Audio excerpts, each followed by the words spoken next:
Сәлем балалар. Бүгін біз металдардың қышқыл ерітінділермен әрекеттесуін. Барлығы мынау не видео, ненің химиясы деп түсінбей жатыр бұл видеоларды. Мен бұл видеоларды жасанды интеллектпен жасадым. Яғни бұл менің алғашқы тапсырыстарымның бірі. Осы мен уже 4-5 тапсырысты орындадым. Енді бұл жолғысы өте қиын болды, себебі химия пәнінің мұғалімі ретінде өзімді ешқашан елестетіп көрмеппін. Сол себепті барлық үтір нүктесін пән мұғалімінен сұрап, екеуміз сөйлесіп отырып жасадық.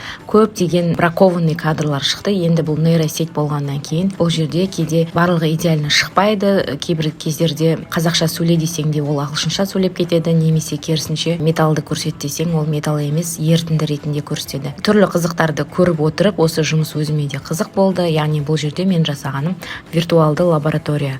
Бұл химия пәнінің зертханалық жұмысы, мектептің оқушыларына арналған. Сол зертханалық сабақтың бас жағында мұғалім өзінің нұсқаулығын айтқаннан кейін түсіндіре отырып көрсететін жұмыстарының бірі. Бұл жерде біз 2 минуттық видеоны жасадық, және де осы видео үлкен конкурсқа бара жатыр. Алла қаласа осы конкурстан менің ұстаздарым жоғарғы орындарды ие болады деп сенемін. Тапсырыс беремін десеңіздер, кез келген қиялдарыңызды осы жасанды интеллектті пайдалана отырып, бірге отырып іске асыруға дайынмын.